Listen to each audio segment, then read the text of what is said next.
Prime Minister Anthony Albanese has issued a dire warning to Beijing in his most significant speech on the international stage this year. As tensions run high between the United States and China, the Prime Minister used the moment in Singapore to call for peace and dialogue, warning that conflict between the superpowers would be devastating for all. On the world stage with world security at stake. A pitch for peace and a roadmap to get there. Preserving peace and security is not a task that any one of us can shoulder alone. Speaking directly to 40 nations, the world's top defence officials, Anthony Albanese, frank about the dangers of conflict and the need for guardrails to prevent it.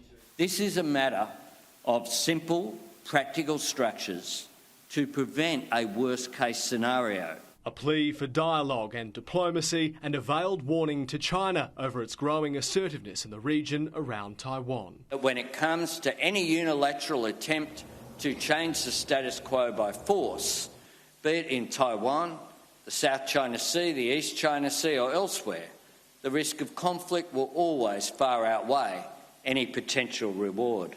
And while that risk is most prevalent between superpowers, the consequences of such a breakdown, whether in the Taiwan Strait or elsewhere, would not be confined to the big powers or the site of their conflict. They would be devastating for the world. It's really critical, this meeting, because obviously there are growing tensions between the United States and China. The Chinese Defence Minister declining a meeting with the US Secretary of Defence. They did, however, share a handshake.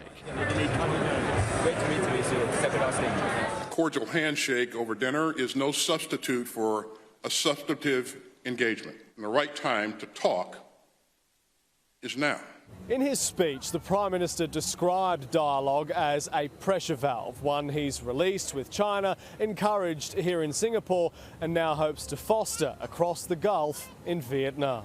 For trade, Vietnam's important to Australia.